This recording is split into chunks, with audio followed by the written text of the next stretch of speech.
Presenting blood. इस कहानी की शुरुआत में जेस नाम की एक लेडी को दिखाया जाता है जो अपनी बेटी, बेटे और एक डॉग के साथ एक नई जगह में शिफ्ट होती है।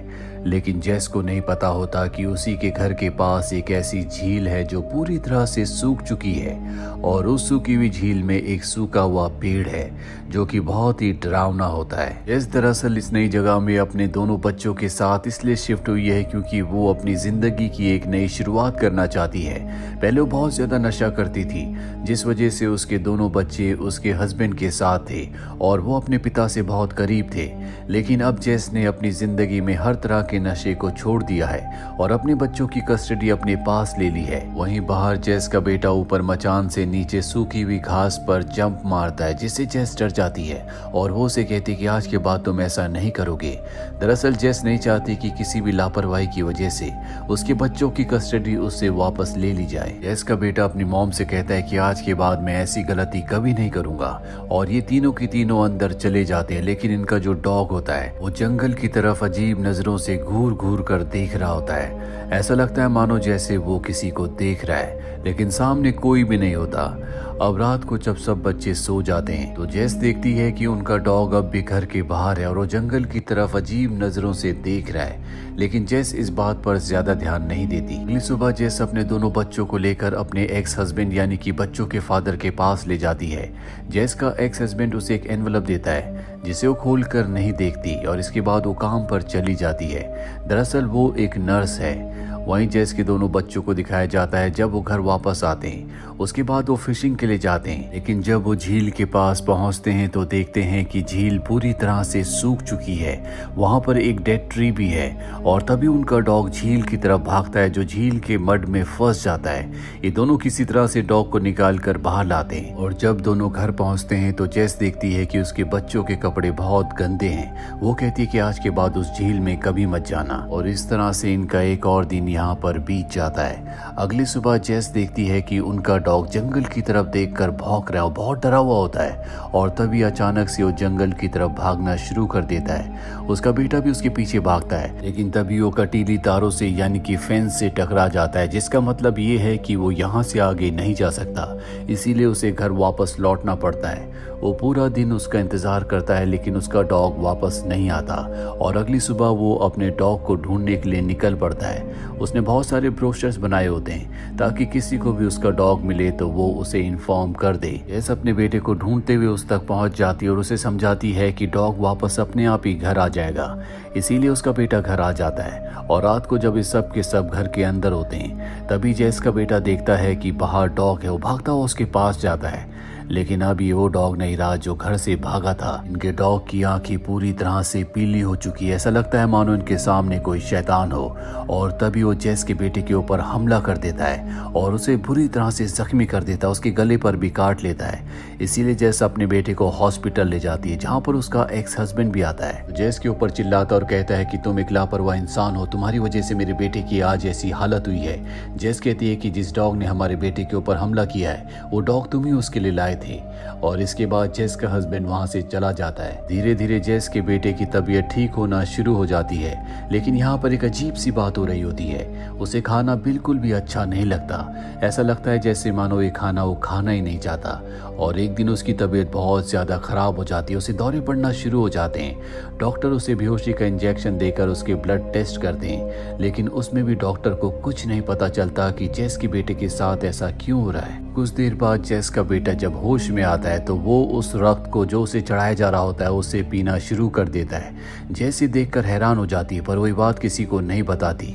वो समझ जाती है कि उसके बेटे के साथ कुछ न कुछ गड़बड़ है क्योंकि वो खाना बिल्कुल भी नहीं खा रहा होता। उसे सिर्फ और सिर्फ रक्त पीना है। इसीलिए जब उसके बेटे को डिस्चार्ज किया जाता है तो वो हॉस्पिटल के ब्लड बैंक से बहुत सारे ब्लड के पैकेट भी अपने घर ले आती है जिसे वो अपनी बेटी से छुपाकर अपने बेटे को पिलाया करती थी। और एक दिन जब जेस के बेटे को मौका मिलता है तो सारे ब्लड बैंक से लाए हुए पैकेट का खून पी जाता है और अब जेस पूरी तरह से परेशान हो जाती है कि उसे क्या करना चाहिए। इसीलिए मजबूरी में उसे अपना रक्त भी अपने बेटे को पिलाना पड़ता है। अगले दिन जब उसका हस्बैंड अपने बच्चों को लेने के लिए आता है वो डर जाती है लेकिन वो अपने बेटे को अपने हस्बैंड के साथ भेजने से पहले उसे कहती है कि अपने पिता को या किसी को भी अपने बारे में कुछ मत बताना। अब जेस पूरी तरह से परेशान है क्योंकि उसे अपने बेटे के लिए खून की ज़रूरत है। इसीलिए हॉस्पिटल में उस लेडी को, जो अभी अभी हॉस्पिटल से डिस्चार्ज हुई थी, वो उसे अपने घर ले आती है और बेसमेंट में बांध देती है। इसके बाद वो उसका खून निकालना शुरू कर देती है। दरअसल जेस को पता है कि अगर उसने ऐसा नहीं किया तो उसके बेटे की मृत्यु हो जाएगी, इसीलिए मजबूरी में उसे ऐसा करना पड़ता है। वो अपने बेटे को अब स्कूल भी नहीं भेजती, हालांकि उसने अपनी बेटी को इस बारे में कुछ नहीं बताया होता, लेकिन उसकी बेटी को कहीं ना कहीं पता होता है और इस बात को वो अपनी मॉम से डिस्कस नहीं करती।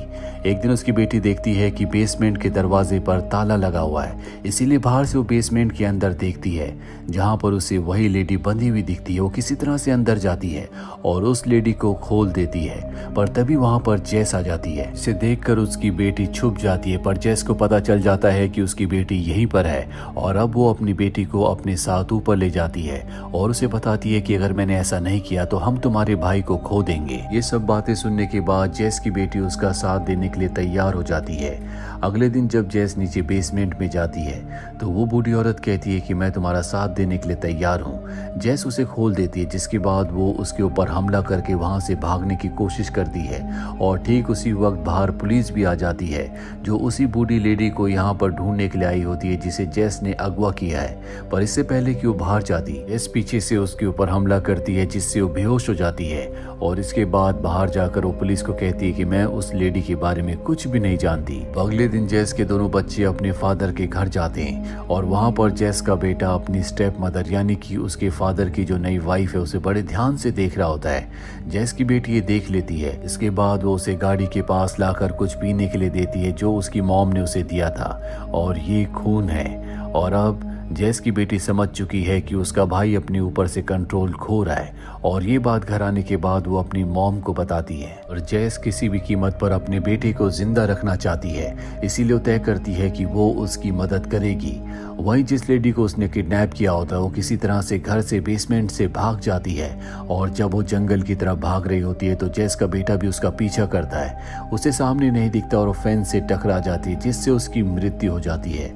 जेस भी वहां पर पहुंच जाती है, जिसके बाद जेस उसे दफना देती है। दरअसल उसका बेटा पूरी तरह से कंट्रोल से बाहर हो चुका है, वो ये बात जानती है, लेकिन अब भी वो अपने बेटे का साथ देना चाहती है, इसीलिए वो अपना खून उसे पिलाती है। वहीं अगले दिन जेस की बेटी उस सूखी हुई झील के पास जाती है जहाँ पर उसे वो सूखा हुआ डेड ट्री दिखता है जो अजीब सा होता है और जब वो उसके पास जाती है तो वहाँ पर उसे बहुत अजीब चीजें दिखती हैं। और ये बात बताने के लिए जब वो अपनी मॉम के पास वापस लौट कर आती है तो देखती है कि वहाँ पर उसके पिता हैं जो वहाँ पर कुछ लोगों के साथ हैं। दरअसल ये चाइल्ड प्रोटेक्टिव सर्विस के लोग होते हैं जिन्हें यहाँ पर इन बच्चों के पिता लेकर आए हैं, क्योंकि जेस अपने बेटे को स्कूल नहीं भेजती, इसीलिए उसके फादर को लगता है कि वो बच्चों पर ध्यान नहीं दे रही और अब वो अपने बच्चों को अपने साथ ले जाता है, जहाँ पर अब जेस की दोनों बच्चे उसके पिता के साथ हैं। घर पर आने के बाद जेस के बच्चे देखते हैं कि उनके फादर का एक और बच्चा है जो उनकी स्टेप मदर से है और जेस का बेटा उस बच्चे की तरफ अट्रैक्ट हो रहा होता है। पर इससे पहले कि वो उस बच्चे को नुकसान पहुंचाता, वहां पर उसकी बहन आ जाती है और उसे अपने साथ उसी जंगल के पास ले जाती है जहाँ पर वो सूखी हुई झील है। झील के पास पहुंचने से पहले वो अपने भाई को बताती है कि मैंने उस झील में सूखे हुए पेड़ को देखा है जिसके अंदर मुझे बहुत अजीब चीजें दिखी हैं। मैं तुम्हें बचाना चाहती हूँ, इसीलिए मुझे उस पेड़ को जलाना होगा।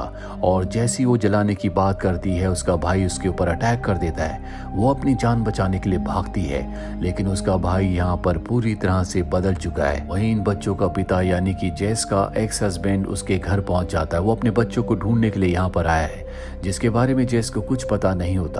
पर तभी उसे अपनी बेटी की याद आती है जिसने उसे झील के पास सूखे हुए पेड़ के बारे में बताया था और वो उस जगह पहुंच जाती है जहां पर उसका बेटा उसकी बेटी के ऊपर हमला कर रहा होता है। वो अपने बेटे को समझाती है कि ये तुम्हारी बहन है और जेस की बेटी कहती है कि ये मेरा भाई नहीं है, ये कोई और है। जेस भी समझ जाती है कि उसका बेटा अब इस दुनिया में नहीं है, उसके ऊपर किसी शैतान का पूरी तरह से साया है और इसीलिए उसे अपने बेटे को मारना पड़ता है। इसके बाद वो अपनी बेटी से कहती है कि इस बारे में कभी किसी को कुछ मत बताना। इसके बेटे की मृत्यु हो चुकी है, इसीलिए उससे उसकी बेटी की कस्टडी छीन ली जाती है, यानी कि उसकी बेटी अब उसके एक्स हस्बैंड के साथ रहेगी।